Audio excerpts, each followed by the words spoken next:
dicen que vamos a ser padres. When we started the program, my daughter was about 3 months, and my daughter's 22 months now. Something I love about my child, that she's healthy, she's happy, she knows that she's cared for and loved. Those are some of the things that I wanted to make sure that she had, and she has them. I'm happy today with my daughter. She's the greatest thing in my life, and I'm glad to wake up and see her, and everything I do it for her. Sí, bueno, yo también vengo de una familia separada. Creo que por eso también me motiva a estar más presente con él, de quizás también estar de la forma quizás que yo no la tuve para Máximo, y también comprender que el padre no solo es el que pone los límites y las reglas, sino que también está ahí para hablar, acompañar, regalonear, jugar, cosas lindas también, no solo ser el guía para el niño, sino que también un compañero de vida. Like to call the February 3rd, 2025 Mendocino Local Agency Formation Commission meeting to order, and we are going to start with a roll call. Thank you, and good morning, Commissioners. Commissioner Ward? Here. Commissioner Gonzalez? Present. Commissioner Horsley? Here. Commissioner Roden? Commissioner Crane? Commissioner Hashik? Commissioner Zakaria? Commissioner Zakaria, you're on mute. You want to note that she appears to be online. And Chair Mulhern. Here. Thank you. At this time, we're on agenda item number 2, public expression. The Commission welcomes participation in the LAFCO meeting. Any person may address the Commission on any subject within the jurisdiction of LAFCO which is not on the agenda. There is a 3-minute limit and no action will be taken at this meeting. If there are any members of the public that wish to come forward in the room, please come forward, and if you're on Zoom and wish to have public comment, you can use the raise hand feature on the Zoom platform or press *9 on your telephone. Okay, I'm seeing no hands and no one's coming forward in the room. We'll move on to item number 3A, announcement of commission appointments and oaths of office. E.O. Hinman. Thank you. Today we have coming on Commissioner Susan Mahoney, who joins us as the Special District Representative from Brook Trails Township, CSD. Go ahead and start. I, Susan Mahoney, do solemnly swear that I will support and defend the Constitution of the United States and the Constitution of the State of California against all enemies, foreign and domestic, that I will bear true faith and allegiance to the Constitution of the United States and the Constitution of the State of California, that I take this obligation freely without any mental reservation or purpose of evasion, and that I will well and faithfully discharge the duties which I am about to. Thank you. And you may be seated up here. And then appointed from the Board of Supervisors is Commissioner Madeline Klein. Good morning. Good morning. I, Madeline Klein, do solemnly swear that I will support and defend the Constitution of the United States and the Constitution of the State of California against all enemies, foreign and domestic, that I will bear true faith and allegiance to the Constitution of the United States and the Constitution of the State of California, that I take this obligation freely without any mental reservation or purpose of evasion, and that I will well and faithfully discharge the duties of which I'm about to enter. Thank you. Thank you.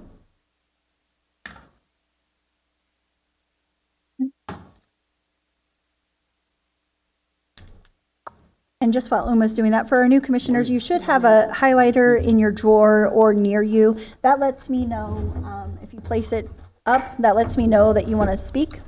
It's just sort of like a visual way for me to tell that you want to talk, or the chair to tell that you want to talk, and helpful for coordinating the meeting. And did you want to do an update also about the vacancies, or is that? Sure, I'd be happy to. We were notified in January that the alternate special district member who was elected, Joanne Cavallari, resigned her position at the Brook Trails Township CSD, and that therefore makes her ineligible for LAFCO. So we've initiated that process again and sent out the notice of vacancy and call for nominations, which are due March 14th, I believe. Thank you.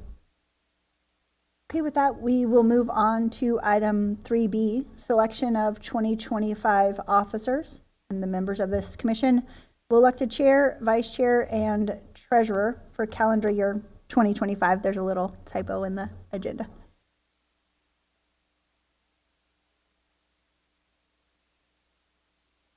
Commissioner Gonzalez?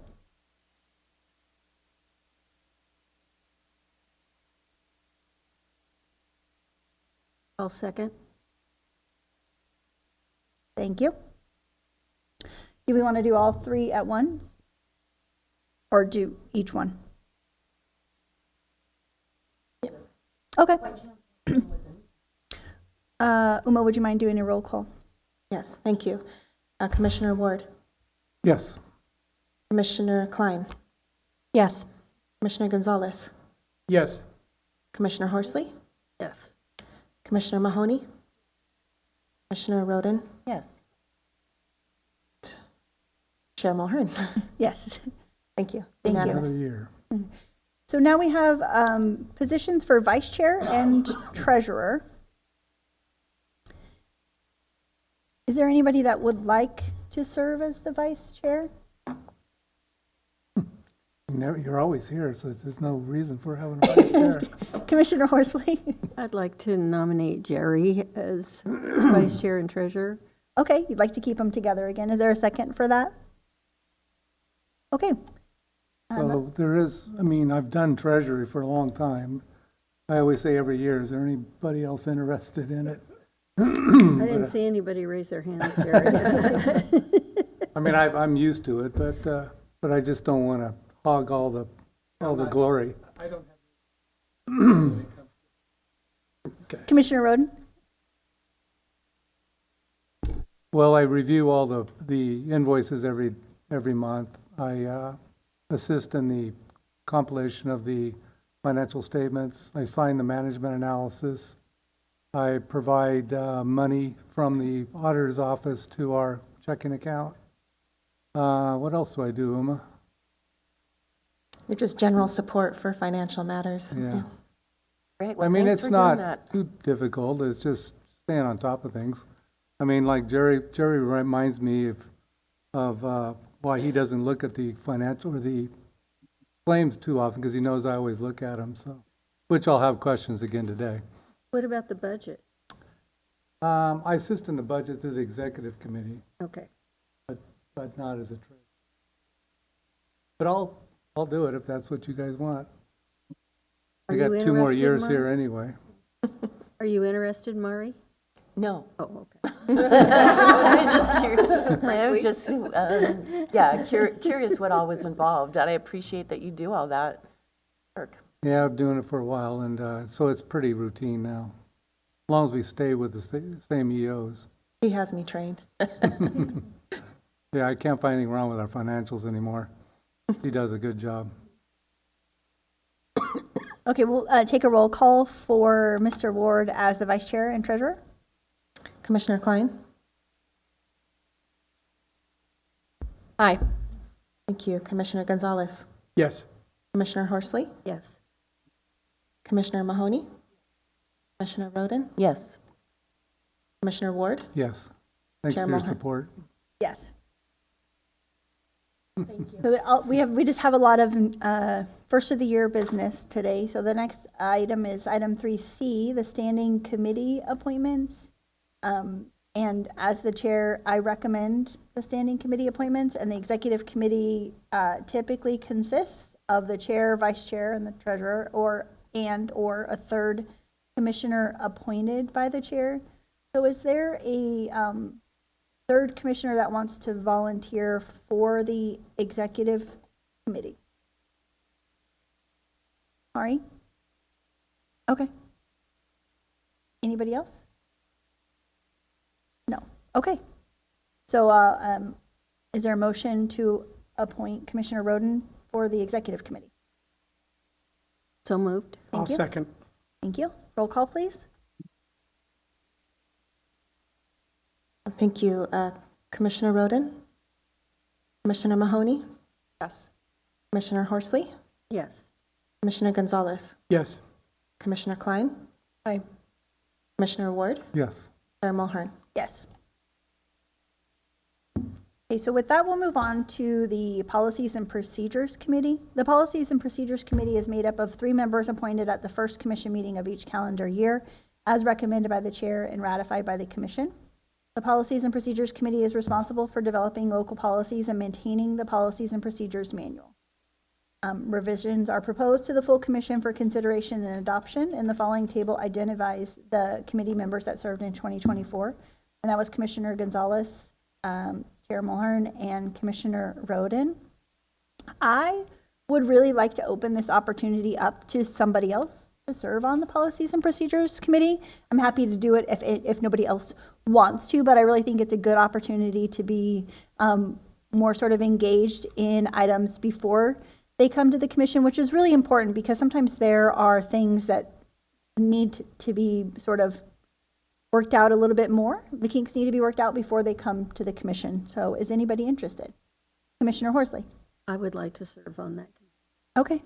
And then I would just ask any commissioners that were serving last year if they're interested, or if there's any other additional commissioners that would like to try the policies and procedures.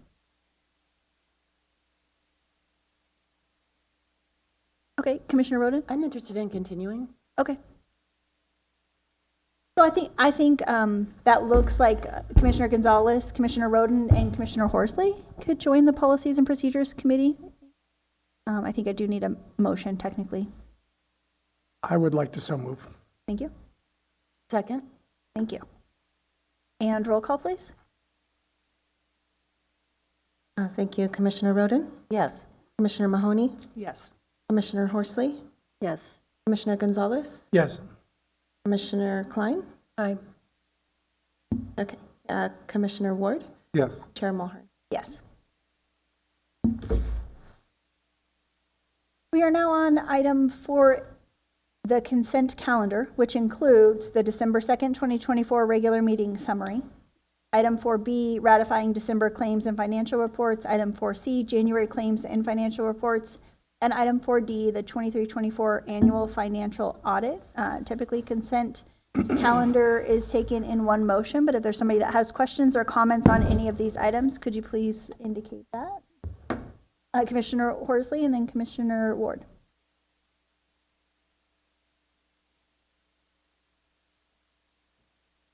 We've withdrawn $200,000 from the county treasury of apportionments. Okay, great. And I just want to say the chart on page 49, it was part of the audit, is a fabulous chart. And I'm assuming they're going to do that every year if it's the same auditors.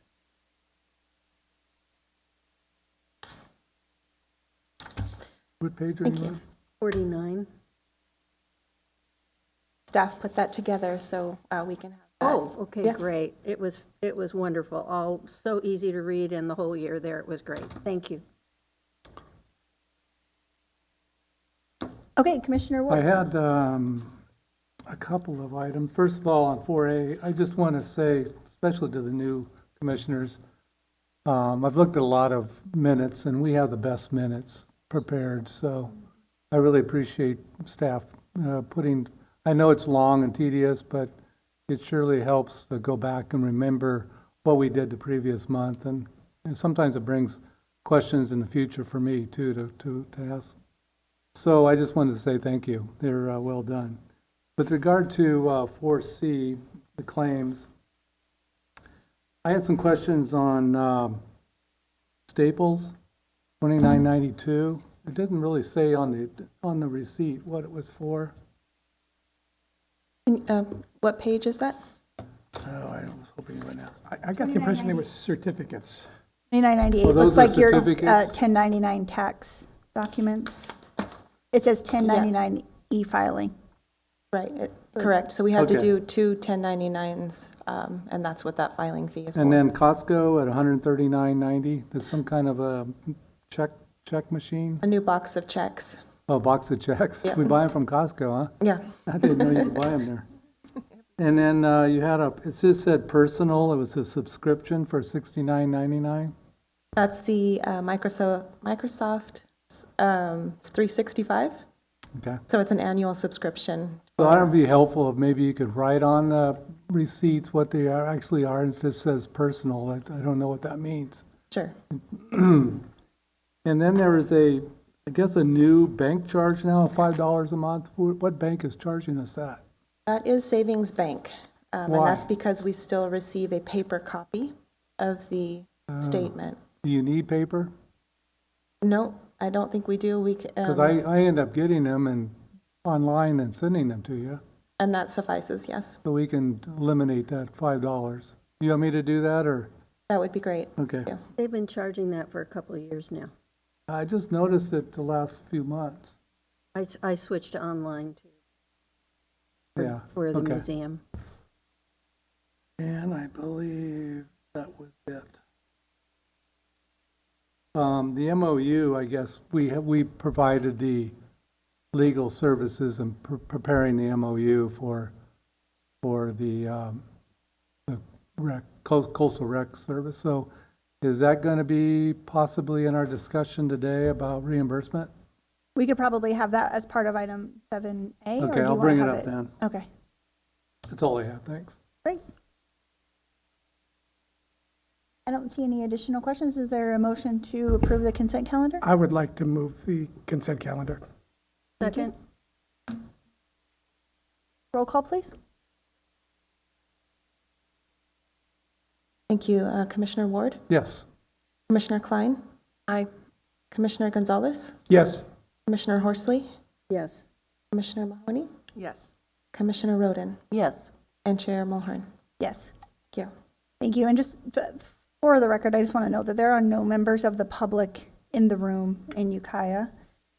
We do have some members, we do have some participants on Zoom, but I believe that they are here for these workshop items, which we're going to move into item 6A, the Elk County Water District Municipal Service Review and Sphere of Influence Update. Does it look like Analyst Crump is going to take this? She's ready. Yes, thank you. Yes, thank you. Pardon me. Can you hear me all right? We can. Oh, thank you. So I want to note that we have representatives from the Elk County Water District available today. Next slide, please. As a reminder, a municipal service review, or an MSR, is a study of a local agency's governance and operations. It provides inventory and analysis of the agency's services, including governance and accountability, fiscal health and responsibilities, operations of the district, the anticipated growth of the jurisdictional area, and the capacity of the services provided. This is the second MSR for the district, the first being adopted in 2014. Next slide, please. The Elk County Water District was formed in April of 1957. The services provided are water supply, treatment, and distribution. The district boundary is 128 acres in size, and they provide service to approximately 102 developed lots. The district serves the community of Elk, which has 45 permanent residents with up to 100 seasonal residents. There are two separate outside agency service areas, referred to as 1 and 2. Outside agency service area 1 consists of 10 lots located east of State Highway 1, and outside agency service area 2 consists of 12 lots located south of the district boundary and west of State Highway 1. Next slide. And then next slide again. On the map, the outside agency service areas are located on the east corner and the south corner of the district sphere. Next slide, please. There are regional providers in the area, including the Pacific Reefs Water District to the north that provides water service. The Irish Beach Water District to the south provides water service and administrative overview of private septic systems. And fire and emergency services are provided by the Elk Community Services District to Elk and surrounding areas. Next slide. The district is managed by a part-time district manager who also performs the duties of a water treatment plant operator. The district manager oversees 3 part-time employees, including a secretary, a treatment and distribution operator, and a distribution operator/maintenance worker. The district contracts for staffing and services for a financial auditor, district counsel, and IT support. Next slide. The district's primary water supply is groundwater obtained from 1 active well. They also have a second well that is on standby. The district has 2 appropriative water rights for supply diversions from Greenwood Creek and Bonnie Gulch. They provide about 21.5 acre-feet per year of domestic water. Average daily water use for the district is estimated at 19,160 average gallons per day. They have 2 water storage facilities, a water treatment plant, and about 3 miles of pipeline. They maintain a hydrant system, and their water system is operating at approximately 62% capacity. Next slide. The sphere of influence, or SOI, is the plan for the probable future boundary and service area of the agency and is adopted by the Commission. The SOI was last updated in 2015. It is coterminous except for the 2 outside agency service areas. No proposed changes to the SOI is recommended, and the district concurs with that. Next slide. Today is solely a workshop for the Commission to review, discuss, and request revisions to the study. We welcome public comment at this time. No formal action will be taken on the draft today, and a public hearing will be scheduled for formal consideration at a later date. This concludes our presentation, and staff is available to answer any questions. Thank you. Thank you. Commissioner Horsley. First of all, I want to thank you for coming on and we can see your face. I just find it so much easier to follow you when I can see you in person. Thank you. On page 64, under latent powers, I'm confused because it says latent powers are those services, functions, or powers associated with the principal act or authorized by the principal act, but that are not being exercised. So what potential powers is production, storage, transmission, and distribution of water. And so aren't they producing, transmitting, and distributing water for domestic purposes? I was confused by that. That's a good question. Thank you. I believe that's something that we need to make clear in the report. So we will go in and we'll use that comment to clarify that that those powers are currently activated. Okay, thank you. And then on page 75,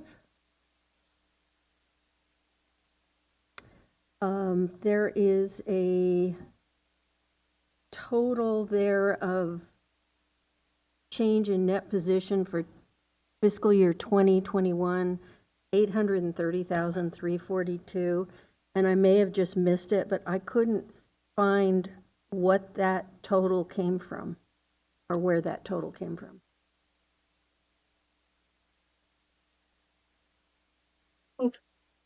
Thank you for bringing that up here. I think for that, I'll have to defer to the district. Sometimes it's a grant, but I didn't see where it said that it was a grant. Thank you.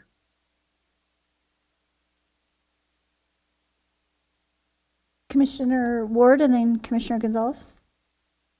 Yeah, the outside service or outside areas there, outside the SOI. Can you explain a little bit more what's going on there? Yes, I can. So currently, the outside agency service area 2, which is located south of the district boundary, does receive active water service from the district.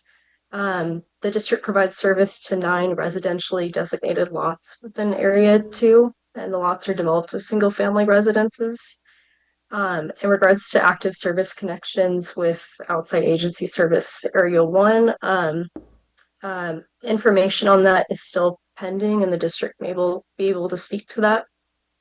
But I believe on that area that there are 10 parcels in that outside service agency area.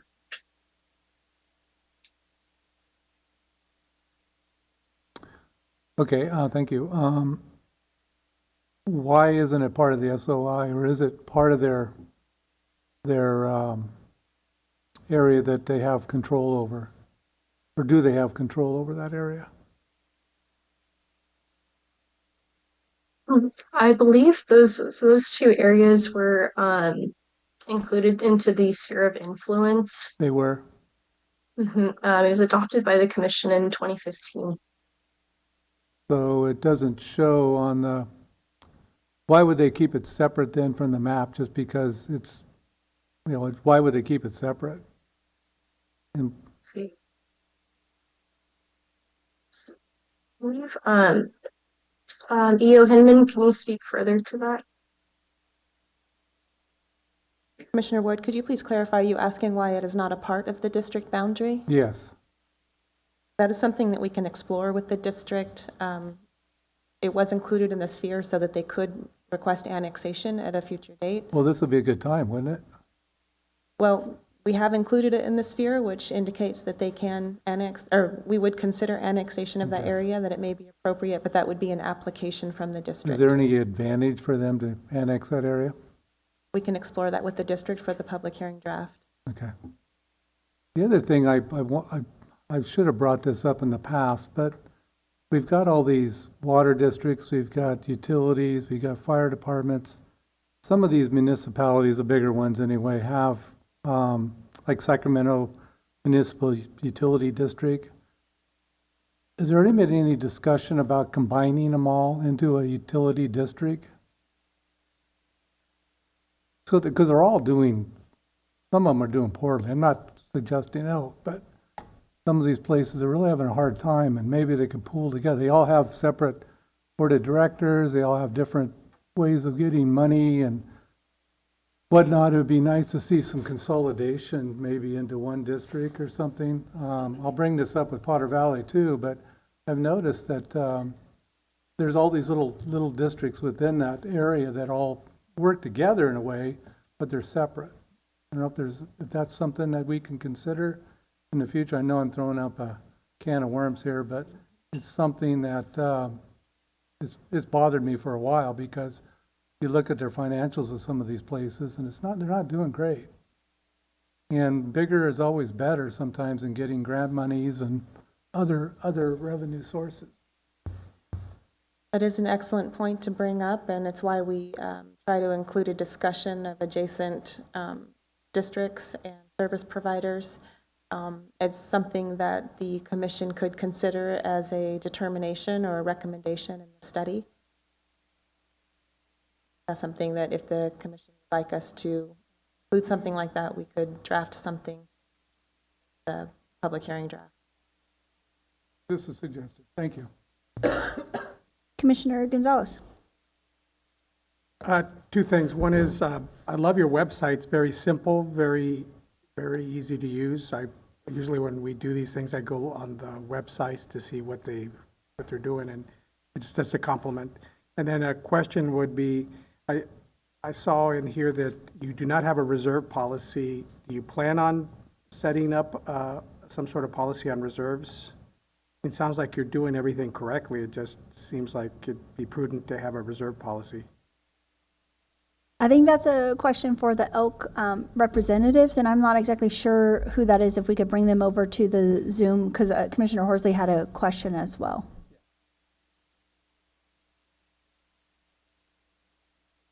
Do we know whom? They were on a minute ago. That was Potter Valley, so I'm not sure. That was Potter Valley. Whom from elk is on the meeting? Is Charlie Acker on the call? I don't see that name. No, that was Potter Valley. Mm-hmm. Well, there's two that I don't recognize, the Monique and the 7073. Is it *6 to unmute?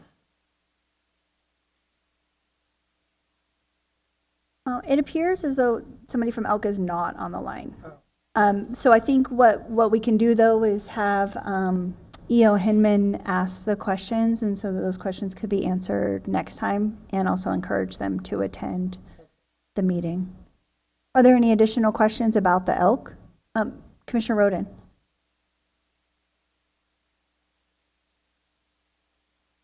In section 2.3.4.1, 2341, it talks about non-transient, non-community water service area. What's a non-transient, non-community water service area? I mean, so it's not like a hotel and it's not residential. Is that what that means? Oh, because Seafoam Lodge is a transient, non-community, and it's a lodge. And I just had never heard those terms before.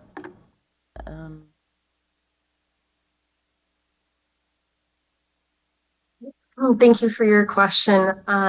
Yes, I was using the terminology that was pulled from the State Water Resources Control Board regarding that. I believe I can look further into that to confirm, but I do believe you're correct. I think it just refers to non-community systems, more like individual systems for example, like for the hotel or for the school.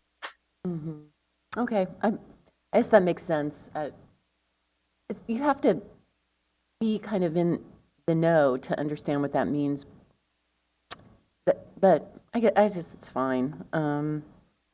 Or maybe we could put an asterisk after the first one and at the bottom of the page say in plain language what it means. And then in 2342, it talks about the district owning these two parcels of land. Did the MSR talk about, why these two parcels of land are owned outside the district's boundary? I don't remember seeing that. Yeah, we can expand further on that. I believe I do believe that for one of the parcels, they do share a lease agreement with Elk Community Services District to share the land, as they have the Greenwood Community Center there, and then as well as like a personal storage shed. But we can work further with the district to clarify further in the report.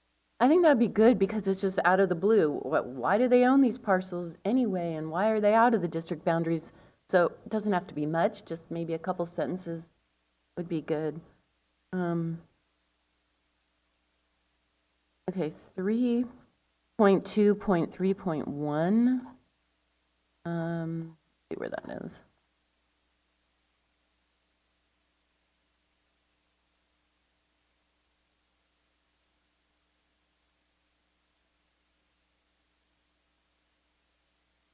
Point 2.3, it's on page 87 of 226. What did I say here? I said last paragraph about intertie and high risk is confusing. So I read this a few days ago and it's having to reorient myself to the question, so I'm sorry it takes a minute. So I guess it's on the following page. Oh yeah, risks. I don't know, does anyone else have a question? I could orient myself and then speak, so you don't all have to wait for me. The last paragraph, intertie. I'm not seeing any question. I think maybe because it's saying that it was an error, that there wasn't, it said that there's an absence of an intertie, but that was an error. An absence of what? An intertie, but that was an error. That was something that was included in a report to SAFER, but it says it's incorrect. Is that the part? Oh, well, sorry. I don't, I'm not sure what it was. I had a couple of little typo minor things, and so I won't waste the commission's time. I'll give those directly to Uma. Okay. Okay, thank you. Okay, EO Hinman. Anything else you wanted to add? Oh, Commissioner I have Ward. one more question. I just finally found it. Severely, what is it called? Severely disadvantaged unincorporated community. Is that a first one? I've never seen the SDUC. We do have a few of those. We do? What's the difference? I mean, is it just the compensation per person? It's in the definition of Department of Water Resources definition for disadvantaged and severely disadvantaged is a difference in the median household income for that community. Do we have to look at it differently? I think it's good to call out, but I don't believe the laws are any different between severely and disadvantaged as far as looking at those when processing annexations or other applications. Is there anything worse? Very. Okay, thank you. I will note that it is difficult to assess those small coastal communities in particular because there are a lot of second homes, and generally there's quite, homes are cost a lot more on the coast, so it is difficult. But there's also a lot of community members that, especially the work in those communities, that it's difficult to categorize the entire community. But we're including all these million-dollar vacation homes, but because they don't have any income, they put them into severely. Correct. That's not right. We did face that, we did look at that for the Pacific Reef subdivision, which of course is a coastal community, gated community. And I think we included a finding that just said that although it meets the state definition per the median household income, that it's not likely accurate on the ground. And we're saying that here too? Now we can review that determination again and make sure that we have language in there. Because there's still some pretty expensive homes over there that they're good vacation homes. That's all I have, thanks. Okay, thank you. So with that, we can move on to item 6B, the Potter Valley Irrigation District Municipal Service Review and Sphere of Influence update. Analyst Crump, are you going to be taking this one as well? Oh, EO Hinman. I'll actually do this one, thank you. Just pull up a brief PowerPoint.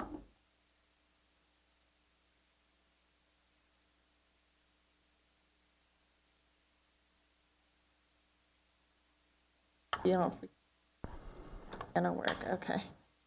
So this is the second MSR, oops. Hold on one second, orient myself. I would just like to apologize if my phone goes off, but because the screen is broken, I can't turn it off. So, thank you. Just break it all the way. So this is the second MSR for the Potter Valley Irrigation District. The first was included in the Ukiah Valley Special District MSR, which was adopted by the Commission in 2013. I won't go over what an MSR is again, since Jen just went over that for us. Excuse me. The district was formed in 1924 to provide irrigation water to the farming community in Potter Valley. The district is approximately 6,966 acres in size, excuse me, and serves approximately 275 ag customers. The Potter Valley community relies on private wells and on-site septic systems for water and wastewater services, and fire protection services are provided by the Potter Valley Community Services District. Police is provided by the Mendocino County Sheriff's Office. The blue area is the Potter Valley Irrigation District, and the brown area surrounding it is the Potter Valley CSD. The district is managed by a full-time superintendent who oversees 4 other full-time employees, as well as 7 part-time and seasonal employees. Water supply for irrigation purposes is diverted water from the Eel River through the Potter Valley Project, and the district contracts with PG&E for that water up to 19,000 acre-feet annually, and an additional 3,600 acre-feet annually when available. The district maintains irrigation distribution system consisting of 18 miles of canals, 18 miles of laterals, 4 flumes, and 6 siphons. I'm going to give a little history on the Potter Valley Project because it is such an important or integral role in the Potter Valley Irrigation District water supply. Development of the Potter Valley Project was initiated in 1905 with the construction of the Cape Horn Dam that impounds Van Arsdale. It includes an 8-foot diameter diversion tunnel from Van Arsdale to the Potter Valley Powerhouse, which is located at the northern end of Potter Valley. In 1920 to 22, Scott Dam was constructed on the Eel River above Cape Horn Dam to increase storage on the Eel River to support year-round flows and diversions through the tunnel. The Potter Valley Irrigation District, here's a map of the overall Potter Valley project. You have Lake Pillsbury on the upper right-hand side, coming down through the Eel River, and you can see in yellow the Potter Valley Project tunnel. That's that diversion tunnel that runs from Van Arsdale into the East Fork of the Russian River.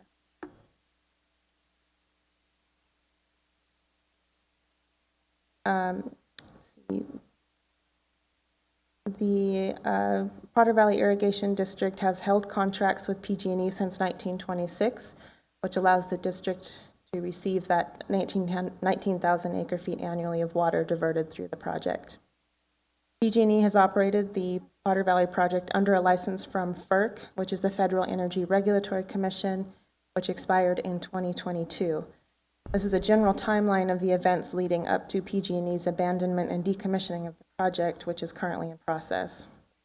A number of entities are involved in seeking to obtain and develop the diversion infrastructure and acquire the rights to divert water. The Eel Russian Project Authority, JPA, was established to pursue these efforts. Partners include the Potter Valley Irrigation District, counties of Mendocino and Sonoma, City of Ukiah, Russian River Flood Control District, Sonoma Water Agency, and the Redwood Valley County Water District. The Potter Valley Irrigation District has been actively involved in planning efforts for a post-project future, and it will be imperative that they remain so. The district's sphere of influence was last updated in 2016 and reflects the agency's place of use, which is an additional 16,000 acres beyond the jurisdictional boundaries of the district. There are no proposed changes to the sphere, and none have been expressed by the district. Today's workshop is an opportunity for the Commission to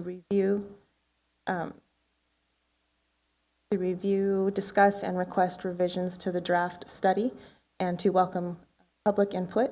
No formal action will be taken on the study today. A public hearing will be scheduled to formally consider the study at a later date, likely in April of this year. I'd like to thank and acknowledge Stephen Elliott, who is their retired superintendent, as well as Don Brown, who is their current superintendent, for their time and assistance in developing the study. I believe both gentlemen are in attendance today via Zoom and are available for questions. Thank you. Commissioners, any questions to start off with? Commissioner Gonzalez.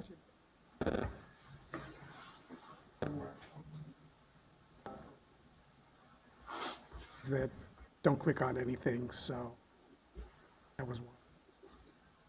Okay. And Commissioner Ward. Yes, thank you. Page 155, I think it's 2.5.11. There was I believe it says it's 6,966 square miles. I think that's acreage. Thank you. And I think it's located somewhere else, but I can't find it. Okay. It was late last night. The other one was on page 156, 2.5.3. Talks about a growth decline. I think this county is growing a little bit. I don't know, if you're talking about a pretty good decline there, why would you state that it's a decline? We base that on the U.S. Census data, and their last projections indicated a decline, overall decline for Mendocino County. I'll have to ask some of these supervisors what they think about that. Was it? Wow. There's a lot of apartments being built in Ukiah. It seems like a lot of people are moving in, or maybe, where were they before? Maybe we had to start counting the homeless too. Anyway. I guess the big issue to me is we're possibly going to lose the PG&E issue. And what is the future for storage, and how much is it going to cost if they were to lose the water? So I don't see anything in the financials of having capital improvements for future development of ponds or wells, or possibly whatever storage you wanted to do. Obviously, it's a real problem if we don't have water for Potter Valley residents or the agricultural departments there. So what is the plan? Because it sounds like it's moving in that direction to wipe out the dams. So what's the plan? The And how much is it MSR, going to cost? the MSR does mention the study that was being done to see what the options were for reservoirs or ground recharge. And I don't believe I'm not sure that study's complete and included in this document, E.O. Hinman. That's correct. So this document is reflecting the snapshot in time of where the district is right now. Both gentlemen are on the Zoom today that might be able to respond better to what the planning is in process. And we do reference the draft study that is I'm just concerned looking at those because options. we've been talking, I mean, Ms. Polly was here, 6 months ago, a year ago, and talking about this issue, and we're still not seeing any developments of it. And I'm just concerned about that, that's all. My last question would be, there's some interest to join the irrigation district in the southwest corner of the district. There's some additional customers. We're not including them. Obviously, we probably don't have the water to do it, but is there going to be some interest in the future if we do develop more storage or more water? Will we be able to add those agricultural customers into the program? I'm sure the district can respond better, but I will say that the district has a self-proclaimed moratorium on extending services at this time. So I defer to the district management, but I would assume that if there was more water in the future, that they would be able to consider. Well, that might be part of the discussion on how they're going to bring more water in the future too, for not just the existing customers, but maybe additional customers. Commissioner Horsley, do you mind if we go to the Potter Valley Irrigation District to answer a couple of those questions? Good morning, Dawn and Steve. Yes, good morning. This is Steve. Good morning. Could you give an update to answer Commissioner Ward's question related to future plans for storage for the district? Yes, thank you, Supervisor. Question number one on funding. We've been putting about every penny available and through IWPC's efforts in that regard. And our vice president chairs that commission, as you know, and she also sits on the board of IRPA. which is developing a plan in negotiations with PG&E and furthering the continuance of the diversion. And with Sonoma County, Bureau of Land Management, funding grants that have been made available, doing the research to develop storage. Lots of dollars are being spent in that regard. So we've been making every effort for the last 3 years moving that direction, and we'll continue to do so. In reference to question 2 about the southeast corner of the valley, those folks are on the list. We know who they are, and if water in fact becomes available, it would behoove the district to continue to expand and allow that irrigable land to continue to be ag land when at all possible. Thank you. I think Commissioner Ward has another question. Yes, Steve, where is the fund on your balance sheet or your net position? Where's the funds that you're stating are for future storage costs and stuff? As I don't see.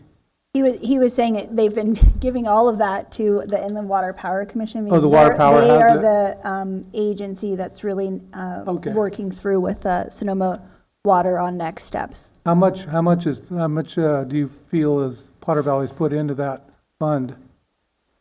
And do you think it's sufficient enough for your future storage? We've been putting in every penny we can beg, borrow, or steal. Last year it was $50,000 out of our budget, and I have to admit our budget is pretty small. Mm-hmm. It's strained to the hilt. Yeah, that was my concern. We're able to keep up with our O&M costs. Our without county augmentation funds and revenues, I'm not sure what PVIED would be able to do, but we've averaged, it used to be 20,000 a year. I think we're up to 50,000 a year in funding that effort through IWPC as our members' share of that effort. And we've been doing that for 5-6 years that I'm aware of. Okay. Will that be in our report in the future, Uma, with that? We can Well, you're include. on that, I can huh? respond to that. There's If I millions may. and millions of dollars. Wait, right? okay. Let's just try to keep the meeting. Definitely understand everybody knows a little bit. Let's just try to keep the meeting organized here. Commissioner Hinman, can we include the contributions to IWPC and sort of the maybe some additional information about the work that IWPC is doing in the MSR? Yeah, yes, we can include some clarification of that. Thank you. Commissioner Ward, did you have any additional questions? Not at this time. Okay, Commissioner Horsley and then Commissioner Roden. Just to respond to that question, Jerry, there was a study done, and it's ongoing in Potter Valley, which was funded by a grant that Sonoma Water got for Potter Valley Irrigation District. And that study, there's a video on it, is on the IWPC website under updates. Mm-hmm. And you can watch the video, and it explains a lot of That'd that. be good then. Where the storage could be, how much it would cost, all of that.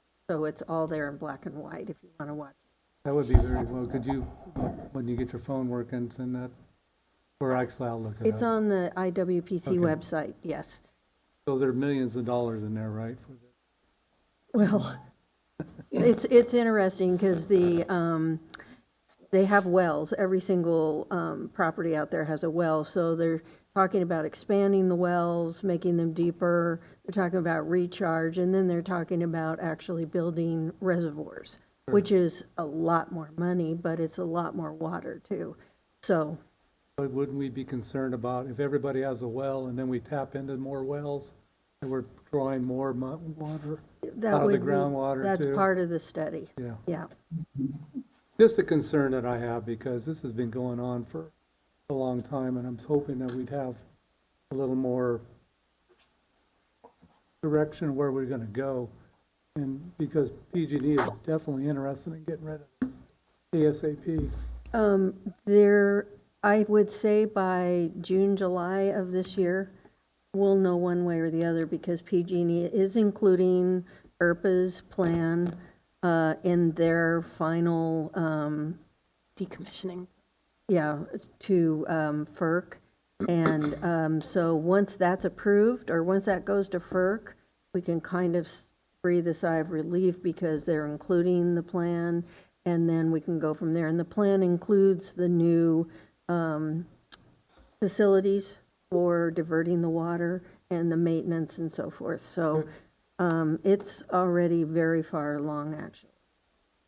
Well, since we're doing an MSR, all this information should be in there, because we won't be looking at this for another 5 years. That's all I'm saying. So my question, and first I want to say, I'm going to take this opportunity, Steve, because you and I have worked on a lot of things, but it's all been by email. So it's a real pleasure to see you here on Zoom, and I wish you the best in your retirement. We're going to miss you very, very much. So, but my one question was, I noticed when the district came together, there were some properties that didn't want to be part of the irrigation district. Are those the properties that are now asking to be included? No, they're not. Oh, okay. No, these are additional properties that have always been outside of the irrigation district. Arid, uphill pieces of property, harder to irrigate. Okay. All pumping type access to the water available. And I'd like to add too, Uma, that this information of ERPA and the Potter Valley project as it progresses is also available on PVID website. We try to keep it current. And there is a lot of information about this progress and the efforts being made, the information available in the MSR, in the document that I've read, at least a synopsis. Yes. Okay, thank you. Thank you. And Commissioner Roden. I think, first, I think the MSR is really well done. It's capturing a really complicated situation in a way that's clear. And then the more references that we can make to either IWPC's website or the Potter Valley Irrigation District's website, or people who have the same questions that Jerry Ward has, they know where to look. And I just have one little comment on section 2.3.3.1, and that's page 148 of 226. And it says, the first sentence says, under challenges, there is a significant uncertainty associated with the future of Potter Valley project. And I would add, after uncertainty, I would say around a continuing water supply. And then associated with the future of PVP, because while it may be obvious to us, if anybody who's not familiar, they wouldn't know, like, just general uncertainty. So I should say around continuing water supply. And there was one little typo, which I'll give Uma later. Thank you. And Commissioner Klein. Yeah, I'm going to start off by saying congratulations to Steve for his retirement, and congratulations to Don as he's stepping into this role. Lots of things happening with PVID, so great to see that you're still involved, Steve, in helping the transition. I really quickly just had a question. Under the engineering reports section, there's kind of mention of course, the Jacobs report that's been mentioned by Mr. Horsley and others. There's talks about improvements to the irrigation canals and the infrastructure and other improved agricultural irrigation techniques that could save additional water. And I just was curious if you could shed some light on any conversations that the irrigation district has had over the last 10 years about any innovative techniques or improvements or updates.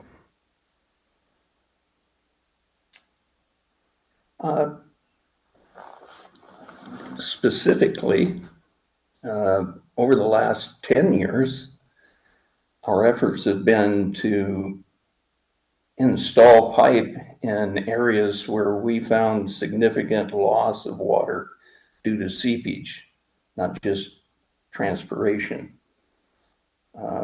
We've revamped our scheduling system and to where we control the water flow through the main open canal system for delivery so as to minimize the amount of tailwater loss off the end. But I think the most significant would be the installation of pipe in our main canals and laterals when we can afford it, as we can afford it, done in-house and installed in-house. Would that answer your question? Yeah, that does. Thank you. So it's safe to say that the district is operating as it has for several decades, correct? Yes. Okay, thank you. And the price of water, actually, increasing the price of water was, I say 2014 with contract and PG&E, forced an increase from, say, $4.50 per acre foot cost to the customer is now $22.50 and going to $25. And that created a significant savings in water loss. And that is shown in our overall data collection spreadsheets over the years. And I'm afraid it's going to increase, and we'll see some water savings as a result of that as well. Thank you. Thank you. I am not seeing any additional questions. I would ask EO Hinman, could you upload both the PowerPoints to the agenda items for both the Elk and Potter Valley? Sure. Thank you. Oh, Commissioner Roden. I just Googled what's the average cost per acre foot of water in California. And in the San Joaquin Valley, it's $250 an acre foot. In Southern California, it's $600 an acre foot. The Central Coast pays $1,440 an acre foot. And then in Northern California, the average is less than $50. I just think that's very interesting spread and reflects water availability and all sorts of variables. But I just wanted to mention that, you know, in the... Can you address that, please? What? I'm Steve from PVID. May I address that? Yes, please. Potter Valley operates in a microclimate and actually in reflection of that climate, specific to very short and specific growing season. And other areas grow multiple crops and have different rotations in climate basis. And PVID does fairly well to manage a single annual crop. And that is a reflection on what they can afford to pay. And we don't roll domestic water into our 100% agricultural use of water. Domestic water expense and revenues generate a lot more money, as you probably know, than 100% ag water. I hope that helps clarify that position. Thank you. I think there will also be more clarification through Inland Water Power Commission as they review like next steps. Yeah, I wasn't trying to, I was just noting it as interesting, and I appreciate you providing the context of a single annual crop and all that. Oh shoot, I was gonna ask you about, so domestic water, you know, untreated water, is that why most or all properties have wells and then their drinking water comes from the wells? Generally speaking? Yes. Okay, thank you. Thank you. Okay, thank you for being here this morning. Commissioner Klein, did you have additional questions? No. Okay, just checking in. I do not have any members of the community in the room here in Ukiah, but I do want to check online if there are any members of the public that wish to comment on this workshop item. If you could please raise your hand. using the Zoom feature, or press star 9 on your phone. Okay, I'm not seeing any additional hands. E.O. Hinman. I would just like to offer I can send a link to the presentation that Commissioner Horsley referred to the full commission after the meeting today. Thank you. That would be helpful. Commissioner Horsley. There's two. One is the where we are now, kind of history and where we are now, and it talks about IRPA and all of that, and then the Gibbs group. And so I think both of those are really important. Okay. If you need help finding them, just give me a call. Well, give me an email, I guess.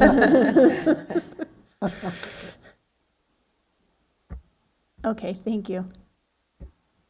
Thank you. We will now move on to item number 7A, a draft memorandum of understanding with the Mendocino Coast Recreation and Park District to fund preparation of a municipal service review. E.O. Hinman, are you starting this one? Yes, thank you.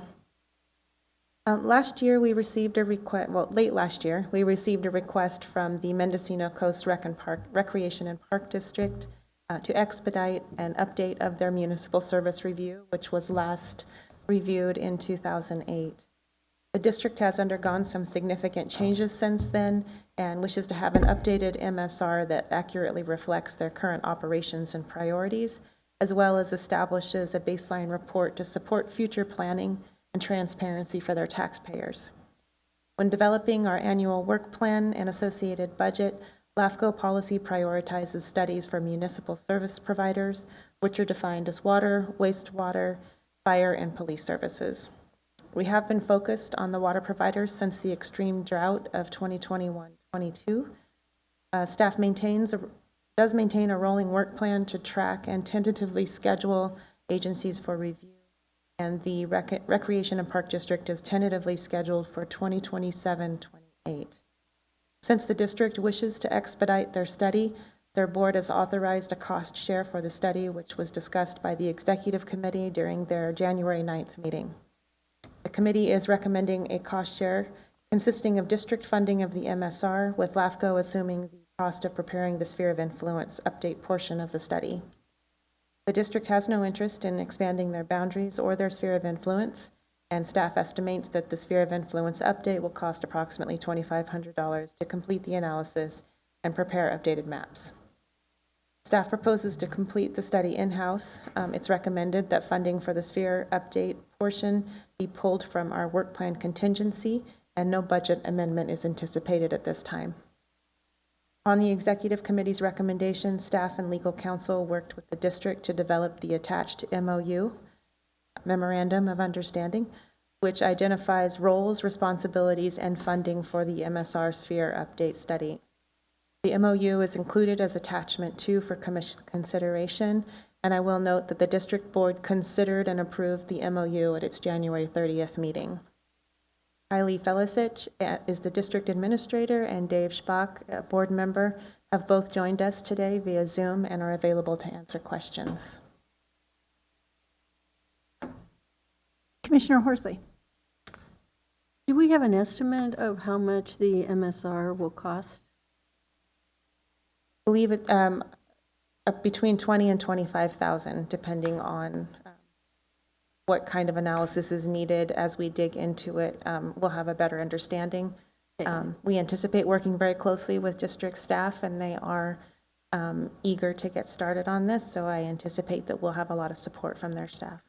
Thank you. Thank you. Any additional questions? Yes. Commissioner Ward. So the 580 acres, I guess that the city of Fort Bragg's annexing that area. It's on, so I think it's one of our projects. Oh, yes, the city of Fort Bragg is exploring annexing approximately 500 or 600 acres for surface storage facilities. And that's now included in their SOI, the Parks and Recs SOI. I believe, yes, that area is included in the district boundary, I believe. So if we're going to entertain an annexation from Fort Bragg, shouldn't we entertain the adjustment to the SOI now too, if we're going to go forward with that 580 acres? And and I guess the other one is the CV Star community. Yeah, so the CV Star building and operations, I believe, is transitioned from the Rec and Park District to the city of Fort Bragg, Okay. and that is something that the district would like to see addressed in the MSR, that kind of change in operations and ownership. Was it included in their SOI? It is included in their district. They have a very large district boundary that includes about 77 miles of coastline. Yeah. So it goes from north of Fort Bragg all the way down to the southern county border. Okay, and then the taking on the Bower Park, I guess it was $75,000. How would where would the revenue come from? And I think that's something that we can explore in the MSR. I don't know if the district is prepared to speak to that. I think it's still something that they are working through with the county about what that kind of, if they were to take that on, what that would look like. Because that would be another item. It's already within their SOI area, I presume, since they go all the way down the coast. But we're just curious on that. And then on their letter of December 27th, they said the district has succeeded in resolving many of the concerns identified in the grand jury. Do we know what those concerns were? I mean, I don't recall reading about those concerns, but have they been resolved? I'm not sure, and maybe the district wishes to speak to that. The grand jury report was from a number of years ago. And so that's something that we can look at when we prepare the MSR. And then my last question would be, if we provide the SOI expense, are we going to go out to bid on the MSR? I anticipate that we'll be able to prepare the MSR in-house. You do? With support from the district. Why don't we go out to bid and you can work on something else that's on our list? Since they're going to pay for it anyway. Because I just think you're overwhelmed sometimes getting all these up to date. I mean, as you know, we're 10 years or more behind on a lot of MSRs. So I just hate to, and if they're willing to pay for it, there's plenty of consultants I'm sure you know that would do the job. It's actually very difficult to find consultants. Most of them are overwhelmed, the ones that that specialize in LAFCO. But we are looking to maybe contract for some help with the water studies. All right, I'm just bringing it up as a concern because I know what you do and how you do it, and I just want to get some of these MSRs done, not be 10, 15 years in arrears. So, Commissioner Roden, do you have questions or any comments? I think we were 10 or 15 years in arrears, and we are catching up. And we also decided that every 5 years, it isn't necessary to do a full MSR SOI. And last year, we, as the executive committee, I think our whole commission adopted a more streamlined way of updating. So, I mean, just to defend our commission a little bit, I think we're really doing well. We're keeping track. We have a work plan, and I mean, I agree. We were way behind, but we aren't anymore. We're doing well. well, I don't have the list in front of me, but I know that there's some that are still pretty old. Sure. I think they're playing. Commissioner Horsley. I just wanted to comment that it always gives me a great sense of pride when I go to the Ukiah Valley Sanitation District to read off all of the MSRs that we've accomplished in the last years. And because before that, it was pretty stagnant. So thank you to the committee. Really come a long ways, and I think we're going to get it all done. It's a good plan. It's a good staff. I'd like to go back to Kylie and Dave, who have joined us this morning. Was there anything that you wanted to add? Kylie, would you like to lead off and I'll follow? I just want to say thank you very much to the executive committee for having heard us last month, and appreciate you all hearing us this morning. And I'll turn it over to Dave. I know you had a couple questions, and he's prepared to answer that as well. Thank you. I'd like to echo Kylie's appreciation for the Commission's time this morning and for your consideration of our request for municipal service review in this time frame. I appreciate also the Executive Committee's support in our previous conversation. Lots of things have changed for this district, as we mentioned in our request letter.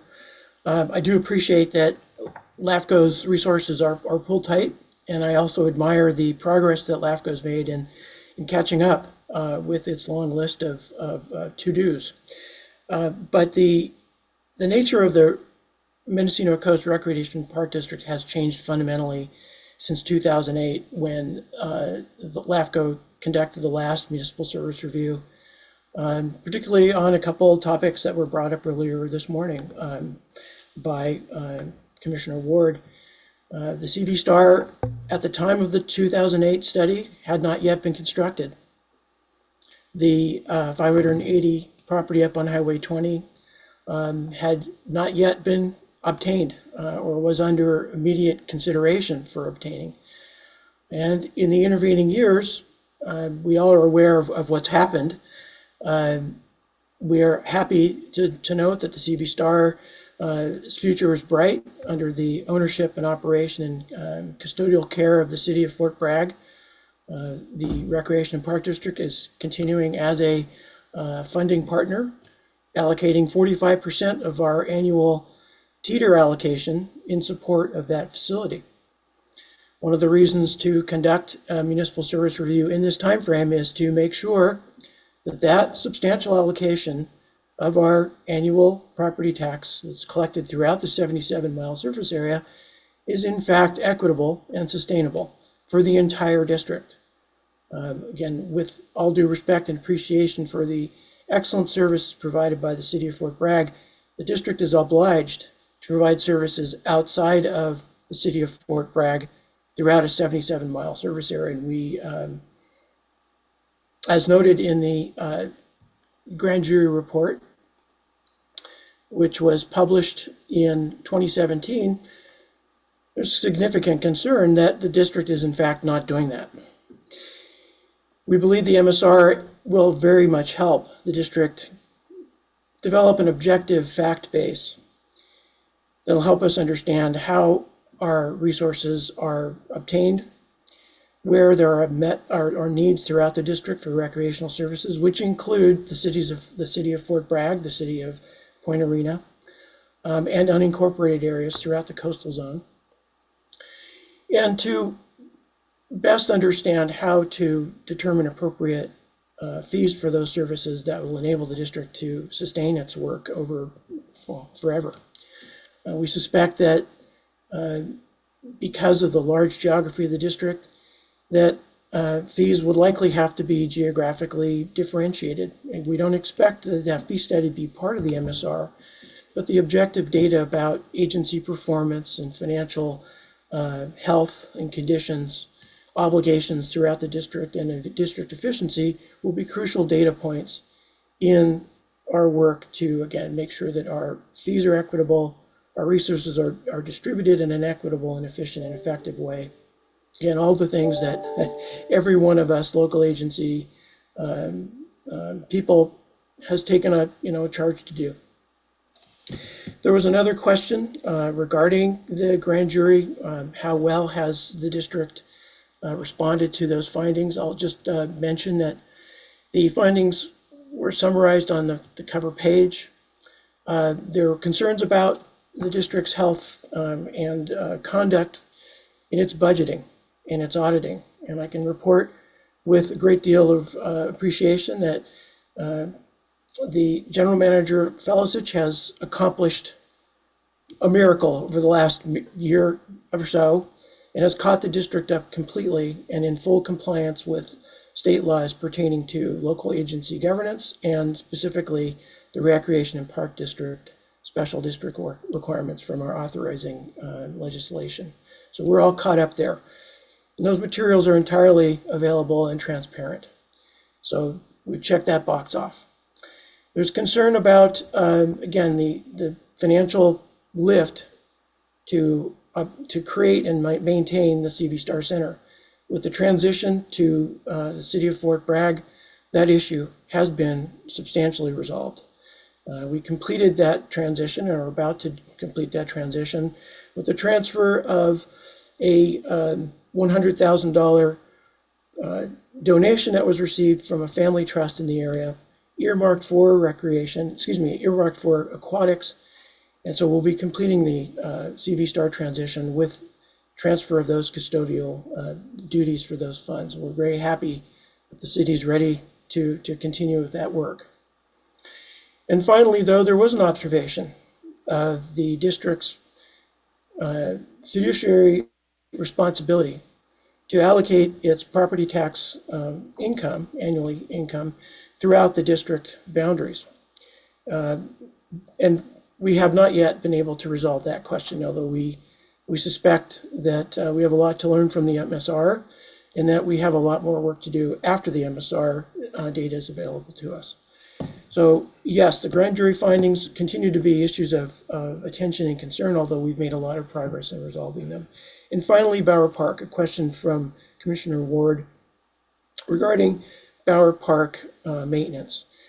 Bower Park is the only public park in the South Coast, south of, well, essentially that's really the only thing going down here. The county's had a great deal of difficulty maintaining that park since it was built.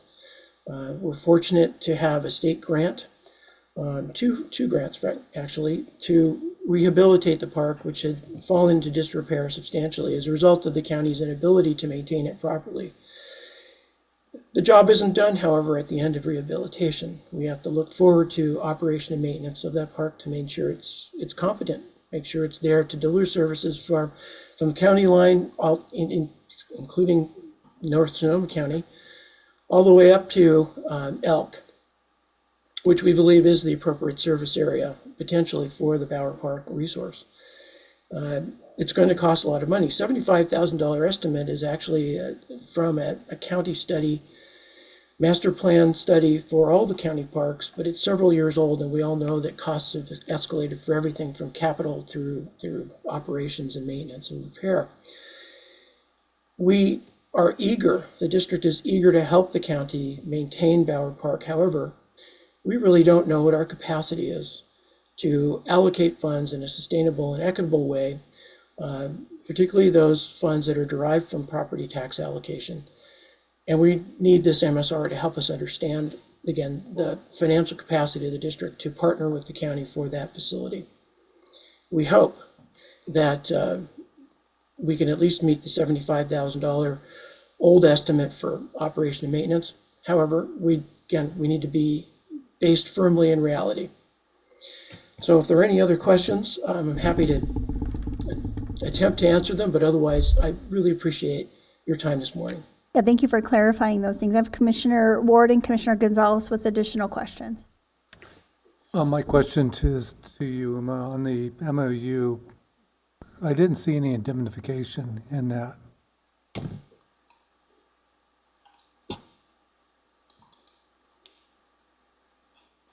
Council Birch? Good morning. Can you hear me? Yes. Good morning. Okay, you can hear me. So the question was that there wasn't an indemnification provision in the agreement? Yes. Yeah, so this MOU is essentially just covering the who will bear the costs of the preparation of the document. So the district will go through the normal process of the preparation of the MSR and the SOI update, and it's through those the processing of those documents that the indemnification provisions will be implemented. So it's not necessary to be an MOU? Correct. Correct. That was a long way of saying it's not necessary to include in this sort of this cost sharing MOU. Thank you. Thank you. Commissioner Gonzalez. Mine's a quick one for the district, just confirming that your financials and audits are up to date. Yes, the answer is yes. Okay, thank you. And we're really happy to say that. Thank you. Commissioner Roden.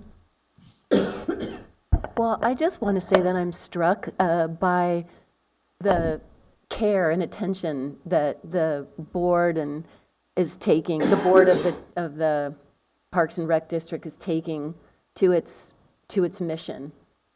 And anyway, I just want to tell you that I was struck by that. So many districts, they're doing, they're lazy, or they're not fully staffed, or their boards are, and there's always bring them up to speed. And you're not only, you're really you're looking into the future and trying to really take seriously your duty of care as a board. So just wanted to recognize that. Thank you so much. Thank you. I don't have any additional commissioner questions at this point, and nobody is in the room, so I'll just ask if there's anybody online that wanted to comment. They could use the raise hand feature on Zoom or press *9 on their phone. I'm not seeing any hands go up, so we do need a motion, I believe, for this item. I would like to move staff's recommendation. Thank you. Second. Thank you. And roll call, please. Commissioner Roden? Yes. Commissioner Mahoney? Yes. Commissioner Horsley? Yes. Commissioner Gonzalez? Yes. Commissioner Klein? Aye. Commissioner Ward? Yes, but I'd rather have it go out to bid. Noted. Chair Mulhern? Yes. Thank you. Thank you. So now we're going to move on to item, thank you very much for coming this morning. We're going to move on to item 7B, and I think we'll be able to get through the full agenda without taking a break if everybody's okay to continue.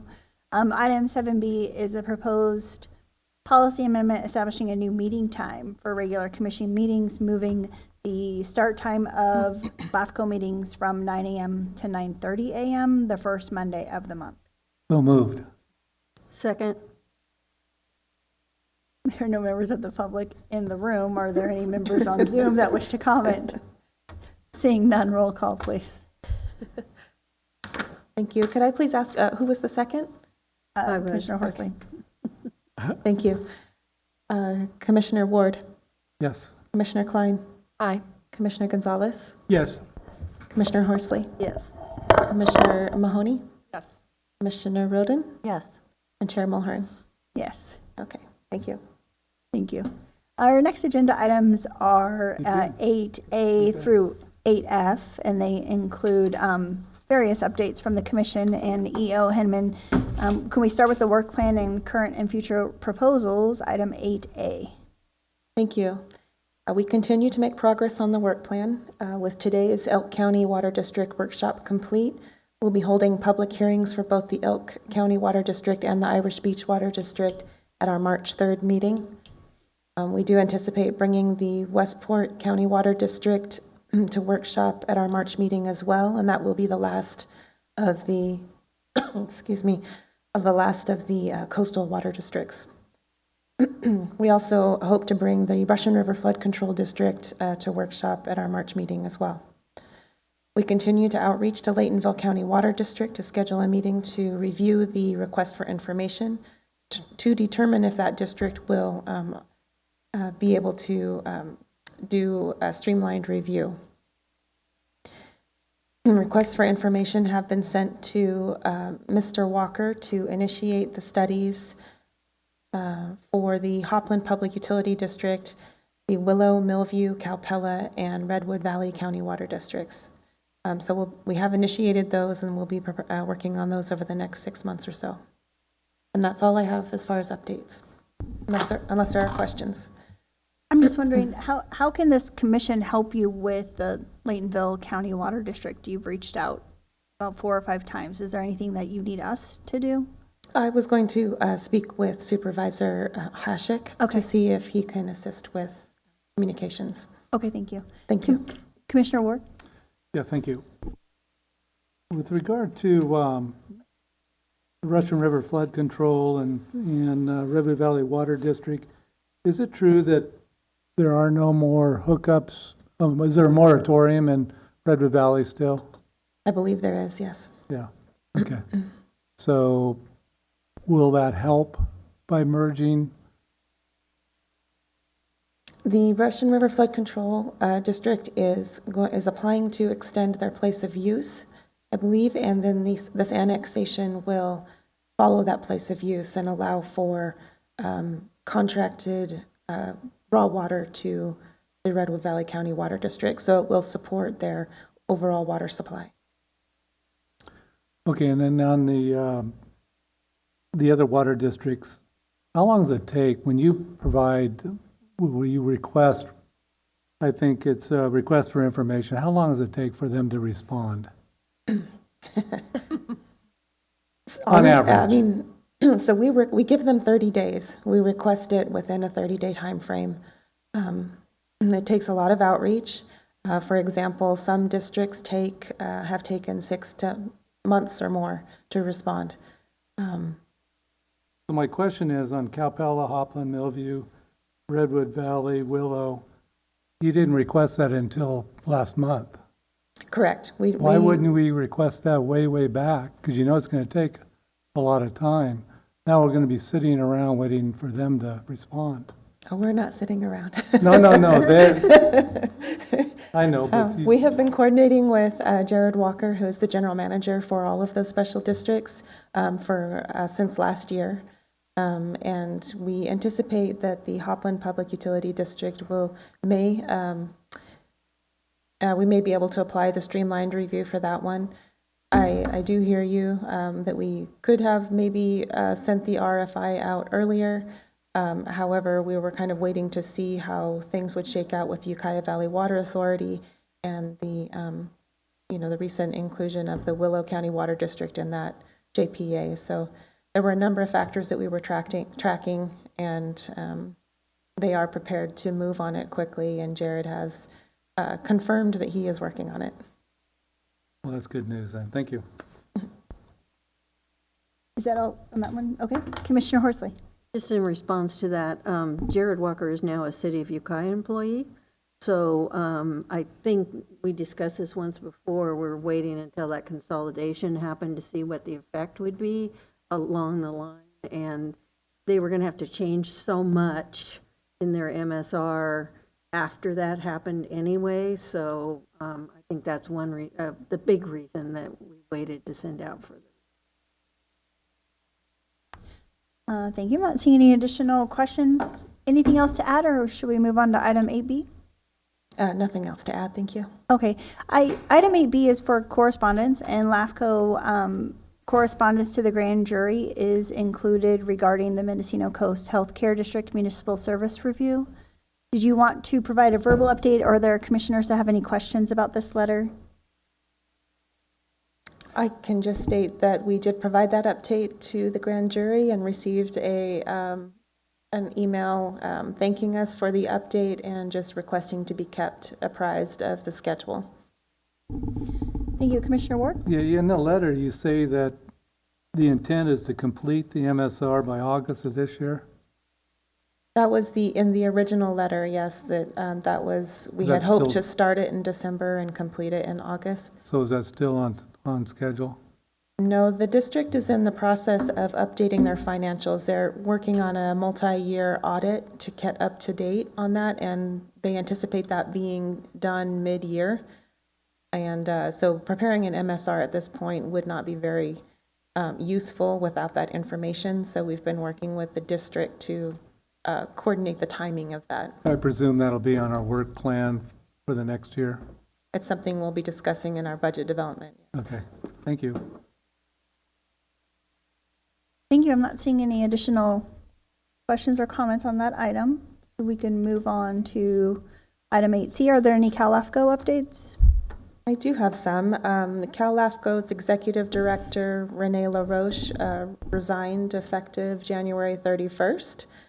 So in the meantime, and as they search for a new executive director, they have appointed Jose Enriquez, who is the Sacramento LAFCO executive officer, as the interim executive director effective February 1st. CalAFCO is currently facing some internal issues. They've had a number of missteps and misjudgments by their board and staff during the last calendar year. So most of it has been related to communications, lack of communication and transparency, which has resulted in a number of LAFCOs considering non-renewal of their membership. So we do have a really excellent Northern Regional Officer is Steve Lucas from Butte LAFCO, and he has been coordinating with our other regional LAFCO officers, and they are putting together an improvement plan for submittal to the CalAFCO board for consideration. So that is going to be, I think, presented to the CalAFCO board at their February 7th meeting, so later this week. The CalAFCO board has had a couple of meetings to discuss these issues, and they are, the board is committed to working through them with the executive, with the LAFCOs throughout the state. So just a brief update. I won't know, I can provide more of an update after the February 7th meeting, so at our March meeting. Commissioner Ward? How long did she last? 6 months? I think 2 years. Yeah. Was it A year 2 and a years? half. I think a year and a half, maybe. It I was. didn't see it. It seemed like a very long time. Was she fired or just quit? She resigned. Resigned? We don't know what the reasons were. There was Commissioner Ward. What's the gossip? I think I don't have a gossip. We are being broadcast on YouTube for to be held as the public record. So let's go ahead and accept the director's report. Spice this up a little bit. I think I'm great with a non-spicy meeting. Thank you so much. We are continuing to plan for the staff workshop, and so a number of EOs, additional EOs, have stepped up for the planning committee for that, me included. So that will be held in Temecula at the end of April, I believe. And they are hosting a panel regarding ag preservation. And so I put forward the city of Ukiah and their excellent efforts on their ag policy, their general plan element, as well as an ag ordinance and open space ordinance. So I believe that Jesse Davis will be participating on that panel. And so I think that'll be really great for, so that they can showcase what they've done up here, because it is different. Historically, LAFCOs have excluded ag areas and open space areas from annexations and spheres of influence. And this is a different approach that has been developed here. And so I think that'll be a really great addition to the panel for the other LAFCOs to hear. Thank you. Okay, I'm not seeing any additional questions, so we'll move on to any executive officer reports to add into. I don't have anything else to add at this time. I would just, if folks know of special district board members that would be good for the commission. It took a long time to get our last members and nominations from the special districts. So if anyone can encourage that, please do so. Thank you. Thank you. Any committee reports? Not seeing any. And do any commissioners have reports? Okay, seeing none, meeting adjourned. Commissioner E.O. Hinman has one more. Sorry, I did remember one. We did change the meeting time, and we passed that. But because we have a scheduled public hearing that has already been noticed for March 3rd, our March 3rd meeting will be at 9 o'clock, and then we can implement the new time in April. Thank you for the clarification. All right, meeting adjourned. Thank you, everyone.